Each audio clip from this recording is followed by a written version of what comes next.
Terjemah Kitab Ar-Ruh. Karya Ibnul Qayyim Al-Jauziyah. Apa sebab-sebab yang mendatangkan siksa kubur? Jawaban atas pertanyaan ini ada dua sisi, global dan rinci. Jawaban secara global, mereka disiksa karena kebodohan mereka tentang Allah, mengabaikan perintahnya, dan melakukan kedurhakaan kepadanya. Allah tidak menyiksa ruh yang mengenalnya, mencintainya, melaksanakan perintahnya, dan menjauhi larangannya, begitu pula jasadnya.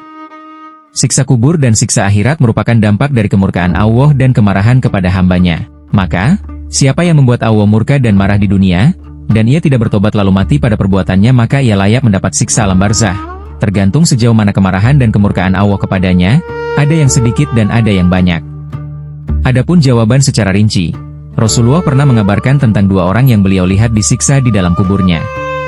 Yang satu karena suka melakukan namimah adu domba di tengah manusia, dan yang satunya lagi tidak bersuci setelah buang air kecil. Orang yang tidak bersuci ini berarti ia meninggalkan toharoh yang diwajibkan. Adapun orang yang suka mengadu domba telah melakukan tindakan dengan lisannya yang membuat manusia saling bermusuhan meskipun apa yang dikatakannya itu benar. Kisah pelaku namimah dalam hadis ini merupakan peringatan bahwa pemicu munculnya permusuhan di tengah mereka yang disebabkan karena perkataan dusta, maka siksanya lebih besar. Begitu pula kisah dalam hadis tentang orang tidak bersuci setelah buang air kecil.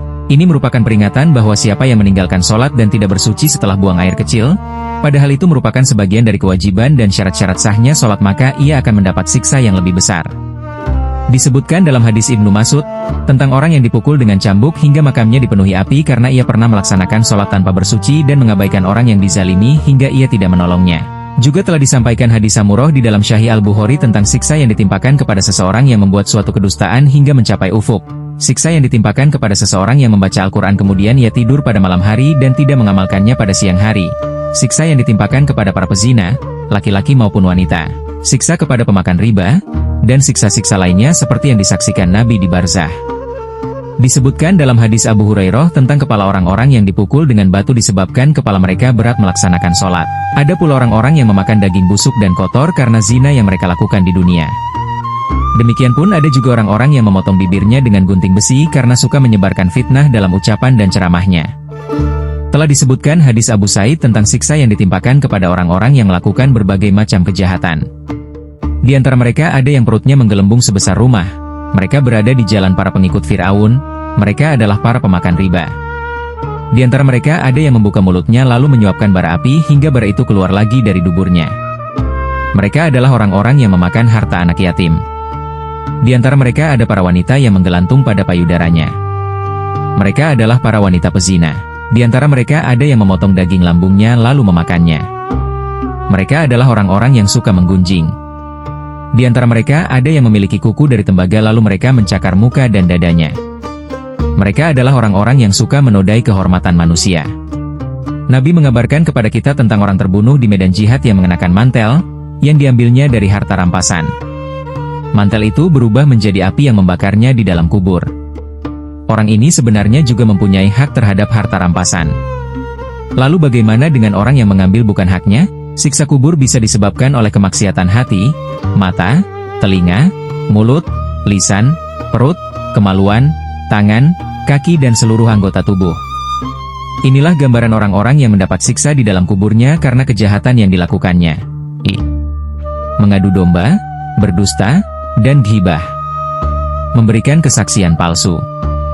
Menuduh para wanita yang suci. Menyebarkan fitnah.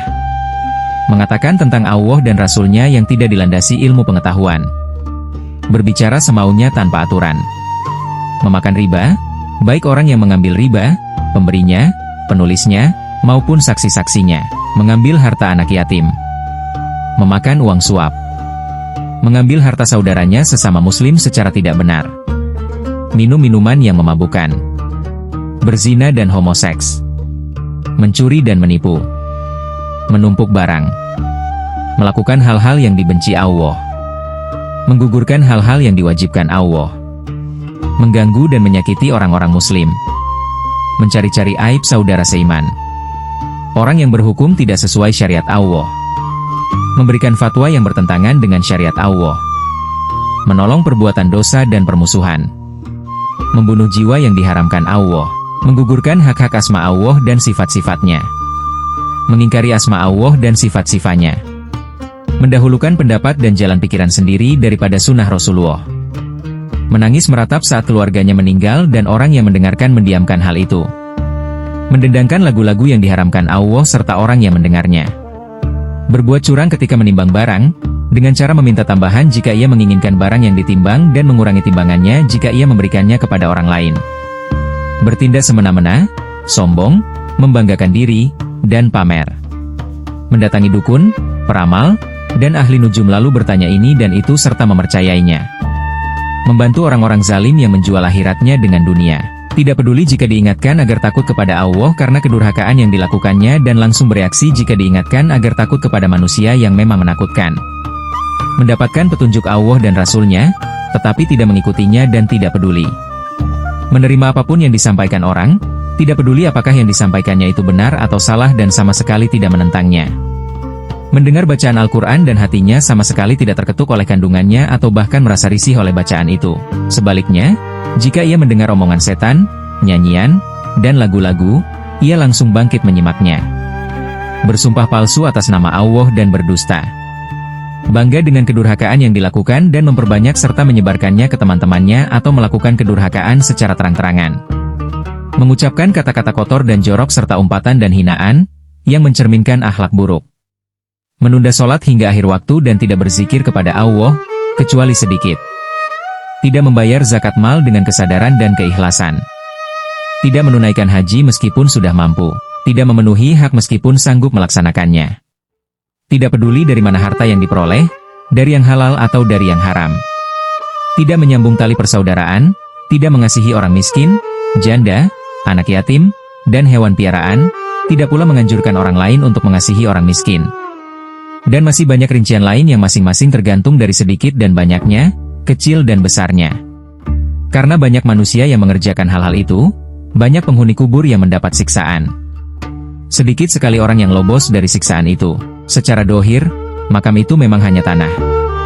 Namun, di dalamnya ada siksaan dan panas yang menggelegak seperti air yang mendidih di dalam periuk.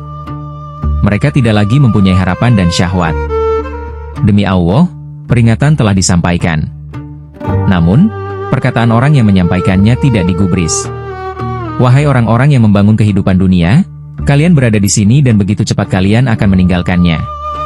Kalian merobohkan tempat tinggal, padahal kesanalah kalian akan berpindah. Kalian membangun rumah bukan milik kalian dan kalian robohkan satu-satunya rumah yang akan ditempati selama-lamanya. Inilah rumah tempat menuai tanaman. Ini semua dapat dijadikan pelajaran antara taman surga dan lubang api neraka.